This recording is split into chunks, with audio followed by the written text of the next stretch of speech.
वंदनीय राष्ट्रसंत तुकडोजी महाराजांचा जो आमच्या दोघांचा त्यांच्याबद्दलचा जो प्रेम आहे, त्या प्रेमापोटी आणि त्या आदरापोटी आणि खरं म्हटलं तर त्या भक्तीपोटी आम्ही एकत्र आलो.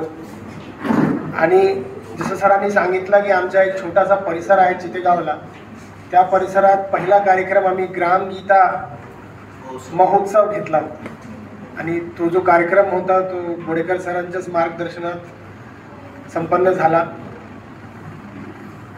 आज जो दिवस आहे तो 25 जानेवारी मतदार दिवस आहे आणि मतदार म्हणून आपल्याला जेव्हा आपण मतदान आणि मतदाराची गोष्ट करतो तर तेव्हा आपल्याला अंग्रेजीमध्ये जो त्याचा वर्ड आहे इलेक्शन लक्षात येतो, बरोबर आहे. आणि इलेक्शन जर जेव्हा आला तर आपल्याला सांगण्याची गरज नाही की इलेक्शनबद्दल आपल्याला किती उत्साह वाटतो. तुम्ही जर महानगरपालिकाच्या निवडणुकी बघत असाल, विधानसभेच्या निवडणुकीबद्दल तुम्ही पाहत असाल, किंवा आपल्या लोकसभाचा जो मतदान असतो त्या मतदानामध्येही तुम्ही पाहत असाल की एक उत्सवासारखा वातावरण आपल्याला दिसतो होता है. और वोट देने की बात जब आती है, वोट की बात करते हैं, तो आज का जो आपका दिन है, ऐसे तो वो शासकीय दिन है, लेकिन ये विषय इतना महत्वपूर्ण है कि इसके बारे में हमको सोचना चाहिए, विचार करना चाहिए और उसका महत्व क्या है ये भी समझ लेना चाहिए की इलेक्शन जो आहे त्याची सुरुवात कुठून होते. बरं, इलेक्शन कशासाठी? तर त्याच्यासाठी आपल्याला काय करावं लागेल? त्याच्यासाठी आपल्याला जो आपला संविधान आहे, आपली जे राज्यघटना आहे, त्या राज्यघटनामध्ये जे पहिला पेज आहे ते आपल्याला सर्वांना माहीत असेल की तो पहिला पेज जो आहे तो प्रिएम्बलचा आहे ना. प्रिएम्बल ऑफ इंडियन कॉन्स्टिट्यूशन म्हणजे तिथे 10-12 लाईन आहेत आणि तो 10-12 लाईन असा ठरवतो की आपला संविधान कशा पद्धतीचा राहणार आणि आपल्या देशाची वाटचाल त्या संविधानाच्या हिशोबाने कशा पद्धतीने चालणार. की डेमोक्रेसी काय आहे, म्हणजे लोकतंत्र काय आहे, लोकशाही काय आहे. आणि लोकशाही जेव्हा आपण म्हणतो तेव्हा इलेक्शन आपोआप तिथे येऊन जाते आणि इलेक्शन आला तर आपल्याला आश्चर्य वाटेल की ज्या पद्धतीच्या निवडणूक आपल्या देशात होतो ती निवडणूक फक्त एक प्रकारची निवडणूक आहे. म्हणजे आपण जेव्हा निवडणुकी चर्चा करतो तर आपल्याला कसं वाटते की निवडणुकी म्हणजे इलेक्शन, त्याचं ट्रान्सलेशन झाला, इलेक्शन झाला तर लोक निवडणुकीमध्ये उभे राहतात, आपण जाऊन आपला पसंतीच्या मतदाराला मत देतो आणि त्या ज्याला सर्वात जास्त मत मिळाले तो निवडून येतो. परंतु ही एक पद्धतीची डेमोक्रेटिक एक्सरसाइज आहे. जर तुम्ही जगभरातलं जर तुम्ही उदाहरण पाहाल तर तुम्हाला आश्चर्य वाटेल की प्रत्येक देशामध्ये, वेगवेगळ्या देशामध्ये वेगवेगळ्या पद्धतीच्या एक्सरसाइज राबवला जातो. त्यालाही आपण डेमोक्रेसीच म्हणतो आणि ती डेमोक्रेसी पण इलेक्शन म्हणूनच चालते. तिथेही निवडणुका असतात, तिथेही लोक मत द्यायला जातात. परंतु जो विनर आहे, जो जिंकतो, त्याची निवड वेगवेगळ्या पद्धतीनं केली जाते. तर आपल्या संविधानामध्ये एक विशिष्ट प्रकार लिहिला गेला आहे की याच प्रकारानं तुम्ही निवडणुकी घ्याल आणि याच प्रकारानं लोक जिंकून येतील आणि याच प्रकारानं मग ते आपला राज्य शासन ॲडमिनिस्ट्रेशन जे आहे ते सांभाळते. डेमोक्रेसीचे आपल्या लोकशाहीचे 3 पिलर्स आहेत. एक एक्झिक्युटिव्ह आहे ज्याला आपण कार्यपालिका म्हणतो, एक लेजिस्लेचर आहे ज्याला आपण विधायिका म्हणतो आणि एक तिसरं कोण आहे, ज्युडिशियरी, जिथे मी काम करतो आणि जिथे वकील आणि जज बसतात ज्याला आपण कोर्ट सिस्टम म्हणतो, म्हणजे त्याला आपण न्यायपालिका. हे 3 आहेत. आता याच्यामध्ये जो विधायिका आहे, जो लेजिस्लेचर आहे, ती नियम कायदे बनवते. कायदा कुठे बनते? लेजिस्लेचरमध्ये. आणि लेजिस्लेचर आपण कोणाला म्हणतो? भारतीय पार्लमेंटला, इंडियन पार्लमेंटला आपण लेजिस्लेचर म्हणतो. इंडियन पार्लमेंटचे 2 हिस्से आहेत. आता लेजिस्लेचर जे आहे ते नियम कायदे बनवतं. लेजिस्लेचर नियम कायदे बनवल्यानंतर त्याच्या इम्प्लिमेंटेशन जो आहे तो एक्झिक्युटिव्ह करतो. आता तुम्ही पार्लमेंटचे जे दृश्य पाहाल तर पार्लमेंटमध्ये एका बाजूला ऑपोजिशन बसते आणि एका बाजूला कोण बसतात, एक्झिक्युटिव्ह बसते. म्हणजे ज्याला आपण कार्यपालिका म्हणतो ते मिनिस्टर्स आणि प्राईम मिनिस्टर तिथे बसतात. हे तुम्ही टी व्हीवर बघितलेले असाल. आणि ते तिकडे बसतात आणि एकंदरीत तो लेजिस्लेचरचा भाग आहे. 500च्या वरती खासदार जे लोकसभामध्ये निवडून जातात आणि ते खासदार जे आहे ते कायदा बनवताना वोटिंग करतात आणि मग ती जी एक्झिक्युटिव्ह आहे त्याला राबवते, म्हणजे मंत्रिमंडळ त्याला राबवते. याला आपण एक्झिक्युटिव्ह म्हणतो. आणि त्या एक्झिक्युटिव्हच्या हाताखाली जसं आपण चंद्रपूरमध्ये आहो असं महाराष्ट्र राज्य झाला, मग त्याच्यानंतर जिल्हे झाले, मग त्याच्यानंतर तालुका झाला. हे सगळे जे आहे ते ॲडमिनिस्ट्रेशनचा भाग आहे. हे शब्द लक्षात घ्या. एक्झिक्युटिव्ह, लेजिस्लेचर सर्वात वरती, त्याच्यानंतर एक्झिक्युटिव्ह जी मंत्रिमंडळ आहे, त्याच्यानंतर ॲडमिनिस्ट्रेशन. ॲडमिनिस्ट्रेशन म्हणजे तो मंत्रालयापासून, सेक्रेटरीपासून तो कलेक्टरपर्यंत, तालुकापर्यंत तुमची ही ITI जिथे प्राचार्य साहेब आहेत आणि शिक्षकगण आहेत आणि ते तुम्हाला शिकवतात.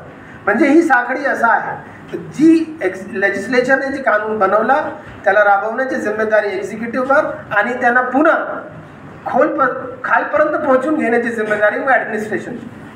मग लेजिस्लेचर जे कायदा बनवते जे आपला प्रिएम्बलमध्ये जे शब्द लिहिला आहे, काय लिहिलं आहे, आता मी प्रिएम्बलवर परत येतो. हा स्ट्रक्चर आपल्या लक्षात आला, आपण रिवाइज करून घेतला. आता आपण प्रिएम्बलवर येऊ.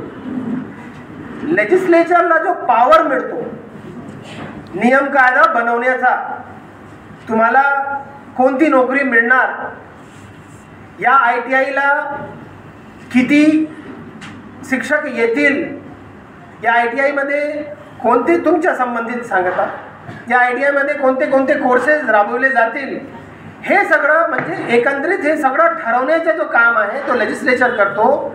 आणि लेजिस्लेचरचा जो पॉवर मिळतो तो फक्त पहिला पेज जो आहे आपल्या प्रिएम्बलचा, तिथे काय लिहिलं आहे, तो पॉवर कोण देत आहे लेजिस्लेचरला. We the people of India having solemnly resolved to constitute India into a sovereign, socialist, secular, democratic republic and to secure to all its citizens. मग खाली लिहिला आहे जस्टिस, लिबर्टी, इक्वालिटी, फ्रेटर्निटी. महत्त्वाची गोष्ट जी आहे, जे पहिले 4 शब्द आहेत, we the people of India, मराठीमध्ये त्याचं ट्रान्सलेशन केलं तर आम्ही भारताचे लोक. तर भारताचे लोक काय करत आहेत, हे भारताच्या लोकांनी त्या लेजिस्लेचरमध्ये, विधायकामध्ये जे बसलेले लोक आहेत त्यांना हे पॉवर दिला. त्यांच्याकडे पॉवर कुठून आला, नियम बनवण्याचा, ॲक्ट्स बनवण्याचा, संविधान सुद्धा बनवण्याचा. जेव्हा 1950s मध्ये आपण 1950 जेव्हा आपण संविधान, ती पॉवर कुठे आला, ती लोकांनी ती पॉवर त्यांना दिली. आणि लोकांनी ती पॉवर कशा पद्धतीने दिली, वोटिंगच्या माध्यमातून. तर वी द पीपल एक्सप्रेस कुठे होतो, तुमच्या वोटिंगच्या माध्यमातून एक्सप्रेस होतो. आणि हे एक्सप्रेस झाल्यानंतर तुम्ही काय करता, तुम्ही निवड करता. निवड केल्यानंतर तुम्ही काय करता, तिकडे तुम्ही तुमचे रिप्रेझेंटेटिव्हला पाठवतात आणि हे रिप्रेझेंटेटिव्ह तिथे तेव्हा नियम कायदे बनवतात. आपण हे नेहमी विसरतो. आपल्याला वाटतो की आपला एक वोट जे आहे, आपला एक मतदानाचा, प्रत्येक व्यक्तीला एक वोटचा अधिकार आहे. मी शब्द वापरला प्रत्येक व्यक्तीला. असा सुरुवातीपासून होता का, नाही. अंग्रेजांच्या काळामध्ये लोकशाहीची व्यवस्था जी आहे, आपण 3-4 हजार साल पहिले थोडाफार रिपब्लिक होतो. रिपब्लिक म्हणजे जिथे निवडून आलेले प्रतिनिधी शासन करतात. म्हणजे एक लिच्छवी गणराज्य होता. सरांनी माझ्या जे BA ची युनिव्हर्सिटी आहे पटना, पाटलीपुत्राचं नाव घेतला. जेव्हा सम्राट अशोकांचं राज्य होता तिथे पाटलीपुत्रापासून, तेव्हा लिच्छवी गणराज्य होता. त्याला आपण गणराज्य म्हणतो. म्हणजे हे 1000 साल 2000 साल पहिलीची गोष्ट आहे. गणराज्य म्हणजे रिपब्लिक. रिपब्लिकचा ते काउन्सिल होता तिथे लिच्छवीमध्ये आणि ते काउन्सिलच्या माध्यमातून सर्व राज्याचा कारभार चालायचा. आणि काउन्सिलमध्ये जे बसणारे जे लोक होते ते कुठून येत होते, ते निवडून येत होते. म्हणजे डेमोक्रेसी आणि लोकशाही जी आहे ते आपल्यासाठी काही नवीन नाही आहे. मी एक नाव घेतलं, तुम्ही जुनं पाहाल तर असे कमीत कमी तुम्हाला डझनभर दिसतील, from north India to south India. परंतु आज जी निवडणूक आपण प्रॅक्टिस करतो आणि 2000 वर्ष आधी लिच्छवी गणराज्यामध्ये जे निवडणूक होता, याच्यामध्ये फरक आहे आजची निवडणूकमध्ये आणि आजच्या तुमच्या वोटिंग राईट आणि त्याच्यामध्ये, की तेव्हाही 2000 वर्ष आधी प्रॉपर्टीच्या आधारावर मत देण्याचा अधिकार, म्हणजे ज्या व्यक्तीकडे संपत्ती आहे तोच व्यक्ती मत देऊ शकतो. आता तुम्ही म्हणाल 2000 वर्ष आधी प्रॉपर्टीचा असेल, एक क्लॉज असेल, अशी अट असेल, म्हणजे माझ्याकडे जर 5 एकर जमीन आहे, 2 घरं आहे, तर मी मत देऊ शकतो. ते खूप जुनी व्यवस्था आहे. परंतु नंतरच्या काळामध्ये इंग्लंडमध्ये जिथे जिथे लोकशाही पनपली, आपण त्याला ग्लॉरियस रिव्होल्युशनचं नाव देतो इंग्लंडमध्ये, इतिहास तुम्ही जर वाचाल थोडं तर तिथे जिथे डेमोक्रेटिक प्रॅक्टिस आली सर्वप्रथम 1800 दशकांमध्ये, 18th सेंचुरी 19th सेंचुरीमध्ये, तिथेही प्रॉपर्टीची अट ठेवण्यात आली होती. म्हणजे त्यालाच मतदानाचा अधिकार आहे ज्याच्याकडे संपत्ती आहे. संपत्ती म्हणजे जमीन असो, आणि बेसिकली ती क्रायटेरिया जी आहे ती जमिनीची असायची. तुमच्याकडे लँड पाहिजे. लँड नसेल तर तुम्ही मत देऊ शकत नाही. तुम्ही मत देऊ शकत नाही तर तुम्ही असे लोकांना निवडून देऊ शकत नाही जे तुमची गोष्ट करतील. आणि मग जे सर्व कायदे बनत होते ते कोणाच्या हिशोबाने बनत होते? ज्यांच्याकडे संपत्ती आहे. तर जेव्हा आपण मतदानाचा विचार करतो तर आपल्याला खूप सोपा वाटतो. काय गोष्ट आहे, एक मतदान आपण असा गृहीत पकडतो की आज जे आपल्याकडे मतदानाचा अधिकार आहे हा इतकं सोपा पद्धतीनं मिळालेला नाही आहे.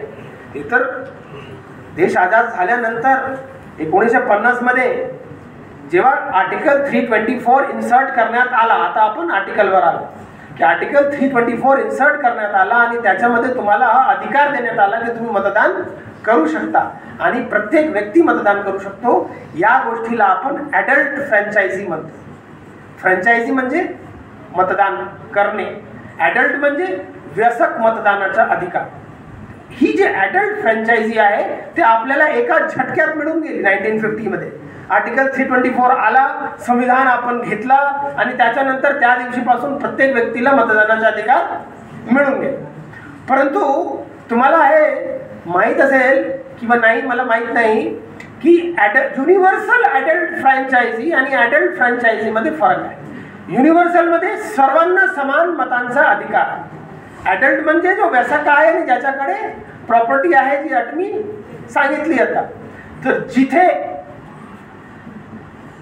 डेमोक्रेसीचा उद्भव झाला, निवडणुकीची सिस्टम जिथे तयार झाली ती इंग्लंड. आणि इंग्लंडमध्येही तुम्हाला आश्चर्य वाटेल, up till 1960 they did not have universal adult franchise. 1960 पर्यंत इंग्लंड सारख्या देशाने ज्यांनी आपल्यावर 200 वर्ष राज्य केला, 1960 पर्यंत तिथे महिलांना मतदानाचा अधिकार नव्हता. तुम्हाला माहित आहे? म्हणजे आपल्याला जे 1950 मध्ये आपण 200 वर्ष त्यांच्या राज्याच्या खाली होतो, म्हणजे आपल्याला 1950 मध्ये जी अक्कल आली ते त्यांना 1960 मध्ये भांडून घ्यावं लागलं. म्हणजे हे फरक आहे तुमच्या वी द पीपल जे पहिलं 4 शब्द लिहिला आहे त्याच्यामध्ये. कारण डेमोक्रेसी ती आहे. आणि मी सुरुवातीलाच तुम्हाला सांगितलं की जेव्हा तुम्ही वेगवेगळ्या पद्धतीच्या याच्या सखोलमध्ये थोडा अभ्यास कराल किंवा थोडा वाचाल तर तुम्हाला खूप रोचक हा इतिहास आणि जगभरातला तुम्हाला पॅटर्न दिसायला मिळेल की इंग्लंडमध्ये डेमोक्रेसी आहे, पण ती डेमोक्रेसी रिपब्लिक नाही. ती डेमोक्रेसी काय आहे? ती मोनार्की आहे. त्याला आपण मोनार्किकल डेमोक्रेटिक सिस्टम म्हणतो. म्हणजे हेड ऑफ द स्टेट कोण आहे? राजा आहे तिथे. आताच नुकतंच क्वीन एलिझाबेथचं निधन झालं. तुम्ही पाहिले असाल खूप व्हॉट्सॲपवर आणि फेसबुकवर, इंस्टाग्रामवर आणि टी व्हीवर खूप चालू होता. हे आले, ते आले, प्रिन्स आले आणि त्यांचे जे पुत्र आहेत प्रिन्स चार्ल्स ते आता राजे बनले. म्हणजे ते राजे आहेत, जे कायदे बनतात त्याच्यावर त्या राजघराण्याची सही असते. तर याच पद्धतीनं तिथे we the people of India नाही आहे. तिथे 1960 पर्यंत मतदानाचा अधिकार नव्हता लोकांना. अधिकार होताही तर तिथे प्रॉपर्टी क्वालिफिकेशन होता. 1950 नंतर प्रॉपर्टी क्वालिफिकेशन हटवण्यात आली आणि मग तेव्हाही महिलांना मतदानाचा अधिकार देण्यात आला नाही. आणि मग त्याच्यानंतर जवळपास 1960च्या जवळ येऊन महिलांना मतदानाचा अधिकार मिळाला. आपला जो इंडियन नॅशनल मूवमेंट, जो स्वातंत्र्य संघर्ष चालला इथे, आणि महात्मा गांधीचं पदार्पण 1915 मध्ये झाल्यानंतर आणि त्याच्यामध्ये ती राष्ट्रीय आंदोलन अंग्रेजांच्या विरोधात उभं झाल्यानंतर मग आपल्याकडे ही जाणीव पहिल्या दिवसापासून येऊ लागली की बाबा हे मतदानाचा अधिकार आहे. जर हा फ्रॅगमेंटेड असेल, वाटून दिला आपण मतदानाचा अधिकार, वाटप केलेला असेल आणि एका वर्गाला आपण मतदानाचा अधिकार देऊ, तर जे लोक निवडून जातील ती त्याच पद्धतीचे कायदे बनवतील. दुसरा सर्वात महत्त्वाचा विषय असा आहे की तुम्हाला लक्षात घ्यायला पाहिजे की तुम्ही जर मतदान कराल, तुम्ही ज्या समाजाला बिलॉंग करता, तुम्ही ज्या धर्माला बिलॉंग करता, तुम्ही ज्या पूर्वाग्रह तुमचा मनात ठेवता, हे सगळं तुमचा डोक्यामध्ये ठेवून जेव्हा तुम्ही मतदान करता तेव्हा तुम्ही तसे लोकांना तुम्ही निवडून देता. आणि जेव्हा तुम्ही लोकांना निवडून देता तर तिथे गेल्यानंतर त्या पार्लमेंटची आपली पृष्ठभूमी बदलते आणि मग त्याच्यानंतर तसे कायदे पास करण्यात येते. आता हे तुम्ही सगळं समजदार आहात. तुम्हाला हे सांगण्याची आवश्यकता नाही की 2014 मध्ये सरकार बदललं. आता मी 14ची गोष्ट का करत आहे? 14ची गोष्ट याच्यासाठी करत आहे की 2014 मध्ये बरेचशे दिवसानंतर एका विशिष्ट पक्षाचा सरकार आला. आता मी पक्षाच्या आणि राजकारणाबद्दल तुमच्यासोबत चर्चा नाही करत आहोत. आमची चर्चा काय आहे? फक्त मतदान आणि निवडणुकीबद्दल. पण त्याचं कनेक्शन काय आहे? त्याचं कनेक्शन असं आहे की तुम्ही विशिष्ट लोकांना निवडून दिले तर तुम्हाला विशिष्ट पॉलिसीज पाहायला मिळेल. जसं तुम्हाला एक छोटंसं उदाहरण देतो, हा आर्थिक उदाहरण आहे. तुम्ही जर विशिष्ट लोकांना निवडून दिले, त्यांच्या जर तुम्ही पॅम्पलेट वाचले की जे तिथे राहते ना की अनाउन्समेंट करतात की आमचा पक्ष ही गोष्ट राबवेल, तर आपण त्याच्याकडे लक्ष देत नाही. पण त्यानंतर ती पक्ष निवडून आल्यानंतर आणि शासनामध्ये बसल्यानंतर त्या पद्धतीचे कायदे बनवण्यात येतात. फॉर एक्झाम्पल, आपण आर्थिक जगाचा हिसाब किताब थोडा 2 मिनिटासाठी घेऊ. 2014 नंतर तुम्ही एक लक्षात घेतले असाल तर आपल्याकडे इन्फ्रास्ट्रक्चर इन्व्हेस्टमेंटमध्ये खूप जोर आहे. हे चुकीचं आणि वाईट आहे काय याच्याबद्दल मी टिप्पणी नाही करत आहो. मी एका विशिष्ट प्रकाराची पॉलिसी एका गव्हर्नमेंटनी बनवली जे तुमच्या मताने निवडून आहे. मी पुन्हा तुम्हाला रिक्वेस्ट करतो, माझी विनंती आहे की तुमचे ते कनेक्शन पहा तुमच्या निवडणुकीच्या. मी इथे येऊन तुम्हाला काही सांगणार की तुम्हाला मतदान करायला पाहिजे, मतदान खूप महत्त्वाचा विषय आहे, तुम्ही मतदान करता तर तिथे चांगले लोक निवडून द्या, चांगले लोक निवडून दिले तर तुम्हाला चांगलं शासन करता मिळेल, हे तर तुम्हाला कोणीही सांगणार आहे आणि हे तुम्ही वाचूनही पाहणार आहात. पण मी तुम्हाला काय सांगत आहे की तुम्ही जे मतदान करता तर तुमच्या मतदानाच्या ज्या लोकांनी तुम्ही निवडून दिले त्याच्यानंतर पॉलिसीवर, धोरणावर त्याचा काय फरक पडतो. धोरणावर फरक पडतो की तुम्ही जर ऑब्झर्वेशन केले की नाही मला माहीत नाही, मी म्हणत आहे ही कॉन्सेप्च्युअल गोष्ट आहे. तुम्ही ITIचे विद्यार्थी आहात, परंतु जे मी सांगत आहोत ते ITI पासून काही लांब नाही. तुम्ही जेव्हा इथून पास होऊन बाहेरच्या जगामध्ये निघता, तुम्ही तुमचा नोकरीचा प्रबंध करता, तुम्ही बिझनेस करता, बिझनेस केल्यानंतर तुम्ही दुकाने टाकता. ITI म्हणजे काय आहे? ITI म्हणजे तुम्ही स्किल, काही ना काही तुम्ही स्किलसाठी इथे आलेले आहात ना. तुमच्याकडे काही गुण आला पाहिजे. तो कुठल्याही पद्धतीचा मेकॅनिकल गुण असेल, तो इलेक्ट्रिकल गुण असेल, तर बाहेर जाऊन नोकरी करणार, बाहेर जाऊन तुम्ही काय करणार? दुकानं टाकणार, तुम्ही बिझनेस इस्टॅब्लिशमेंट टाकणार, कुठेतरी स्वतःचा धंदा टाकणार, कोणासाठी काम करणार किंवा कोणाला कामावर लावणार. आणि या सगळ्यांचे कनेक्शन त्या पॉलिसीसोबत आहे. जर तुम्हाला असं पाहिजे की जास्त फॅक्टरीज लागले पाहिजे तर तुम्हाला हे विचार करावा लागेल की मी कोणत्या व्यक्तीला मतदान करू आणि कोणाचा पक्ष काय सांगत आहे. हे कनेक्शन तुम्हाला जोडावं लागणार आहे. हे कनेक्शन जोडून जर 100 लोक त्या पद्धतीने मतदान करतात तर तुम्हाला काय मिळतो? त्याचं उदाहरण असं आहे की 2014च्या आधी सोशल लेजिस्लेशन जास्त होत होतं. फरक कसा पडतो? तुमच्या मतदानाचा कसा फरक पडतो हे पहा. मी वारंवार सांगत आहोत, 2014च्या आधी सोशल लेजिस्लेशन खूप आले. जसं for example right to education ऐकले असं है ना, राईट टू फूड म्हणजे PDSच्या डिस्ट्रीब्युशनमध्ये ते तुमचा मूलभूत कायद्यानंच अधिकार बनवता. मुलांना राईट टू एज्युकेशन आहे, त्यांना शिकायचं असेल तर तुम्ही मना करू शकत नाही. हे राईट टू एज्युकेशन हा इथेही आला आणि फंडामेंटल ड्युटी 51 हे आर्टिकल आहे तिथेही इन्कॉर्पोरेट करण्यात. मग त्याच्यानंतर नोकरीचा हक्क. माझ्याकडे जर नोकरी नाही आहे, नोकरी म्हणजे कामाचा हक्क. Mahatma Gandhi rural employment scheme बनवण्यात आली. हे सगळं स्कीम्स जे आहे 2014 पर्यंत हे सगळं पहा, याला आपण सोशल लेजिस्लेशन म्हणतो. म्हणजे हे जे कायदे बनवण्यात आले हे विशिष्ट प्रकारे त्यावेळी ज्या लोकांनी आपण निवडून पाठवलं तिथे, तुम्ही आणि मी सुद्धा, शिक्षकगण सुद्धा, ज्यांनी आपण मतदान केलं, तेव्हा लोकांचा कल असा होता की या पद्धतीचे सोशल लेजिस्लेशन आले पाहिजे. आता MRAGS ची स्कीम आली की माझ्याकडे काम नाही तर काम मागण्याचा मला अधिकार मिळाला. म्हणजे MRAGSच्या माध्यमातून 100 दिवसाचा काम मला मागण्याचा अधिकार आहे. आपल्या गावामध्ये ग्रामपंचायतमध्ये जा, सुदैवाने मी ग्रामपंचायतमध्येही आहे आज, ग्रामपंचायतमध्ये जा, ज्या व्यक्तीकडे काम नाही तो ग्रामपंचायतमध्ये जाऊन फॉर्म B1 भरू शकते MRAGS कायद्याखाली आणि तिथून काम मागू शकते ग्रामपंचायतने की मला 100 दिवसाचं काम अरेंज करून द्या. आणि ते करून देणे शासनाची जिम्मेदारी आहे, कारण हा तुमचा अधिकार आहे. कारण MRAGS ऍक्ट पास झाला, ऍक्ट काऊन पास झाला, कारण त्यावेळी जे विधायिका होती ज्यांना आपण निवडून दिलो त्यांना हे स्पेट ऑफ लेजिस्लेशन आपण म्हणतो, त्याला सोशल लेजिस्लेशन, सामाजिक है ना, जिथे तुमचा अधिकाराची चर्चा जास्त आहे. आता तुम्ही पहा 2014 नंतर काय झालं. 2014 नंतर एका प्रकाराचं लेजिस्लेशन आला होता. 2014 नंतर जे नियम कायदे बनले त्याच्यामध्ये जास्त काय येत आहे, जास्त इंडस्ट्रीज येत आहे, मोठे मोठे फॅक्टऱ्या लागत आहे, इंटरनॅशनल पार्टिसिपेशन वाढत आहे, रस्ते चांगले होत आहे. आज मी इथून ते पुण्याला जात होतो, मला 19, 20 किंवा 22 तासाचा प्रवास लागत होता. आज तुम्ही रोडनं गेले, इन्फ्रास्ट्रक्चर, रस्ता, आज तुम्ही इथून पुण्याला किंवा मुंबईला गेले तर इथून ते तुम्ही यवतमाळपर्यंत जा, यवतमाळ नंतर तुम्हाला समृद्धी महामार्ग मिळेल. समृद्धी महामार्गमध्ये दोनही बाजूने बॅरिकेड्स लावलेले आहेत, म्हणजे रोडच्या या बाजूनं दुसऱ्या बाजूने जाण्यासाठी रस्ता नाही आहे. म्हणजे ती टनल सारखी आहे. टनल म्हणजे खुलं आहे परंतु 6-6 फुटाचे बॅरिकेड्स आहेत, कोणीही एंट्री करू शकत नाही. आणि एक्झिटसाठी तुम्हाला पहिले डिसाईड करावा लागतो आणि मग एक्झिट घ्यावा लागतो हायवेमधून.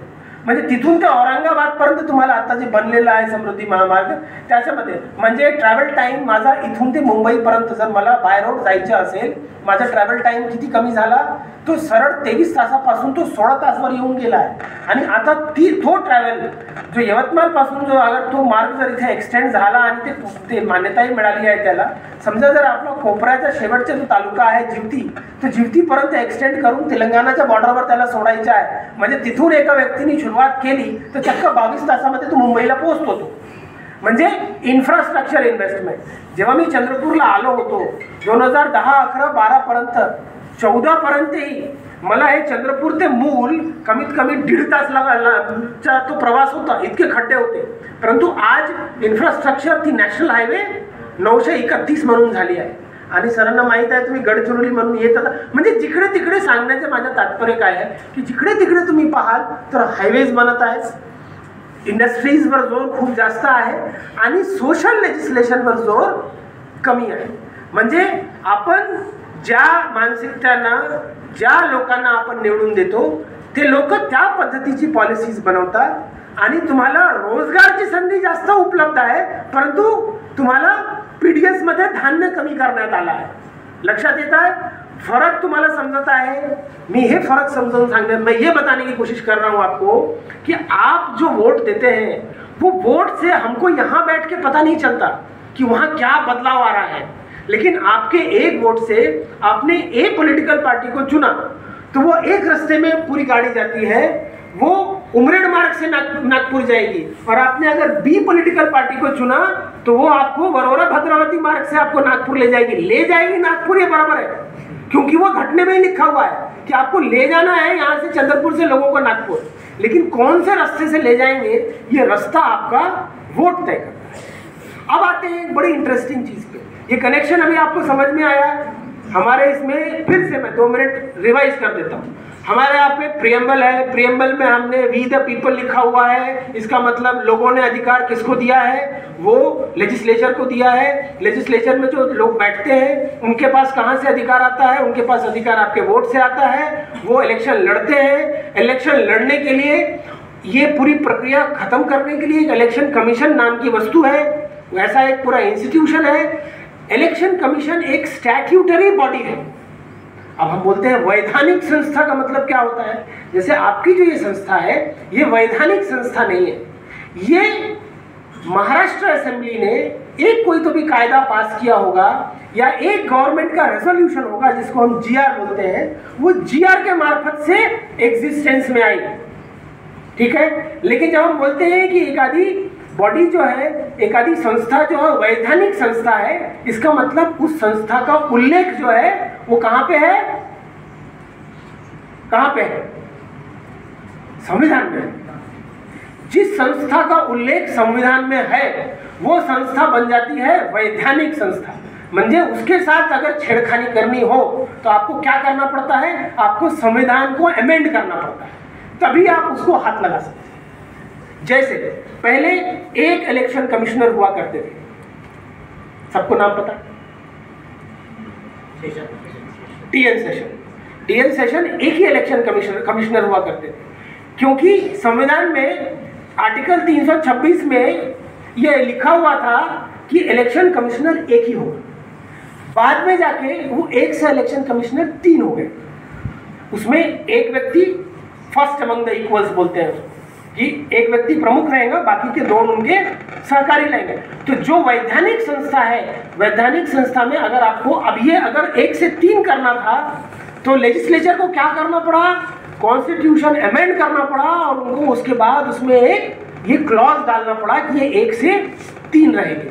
तो जो वैधानिक संस्था है उसके साथ अगर आपको कुछ भी कम ज़्यादा करना है तो आपको संविधान में बदलाव लाना पड़ता है। तो हमारी जो इलेक्शन कमीशन है वो एक स्टैट्यूटरी बॉडी है। अब ये स्टैट्यूटरी बॉडी का मतलब क्या हुआ कि ये एक इंडिपेंडेंट बॉडी है। कैसे काम करेगी ये बॉडी, ये सब संविधान में घटनेमध्ये लिहिलेलं आहे। कसं काम करणार आहे, इलेक्शन कसं कंडक्ट करणार आहे, इलेक्शन झाल्यानंतर आपण म्हणतो ना आचारसंहिता चालू आहे, कास्ट काढायला गेलो आपण तहसीलमध्ये, ते म्हणतात आपण आम्ही काही करू शकत नाही, आचारसंहिता संपल्यानंतर या। आपण एखादी दाखला काढायला गेलो तर आता काय होऊ शकत नाही, आचारसंहिता काय आहे, मॉडेल कोड ऑफ कंडक्ट हे इलेक्शन कमिशनचा अधिकार आहे, जिथे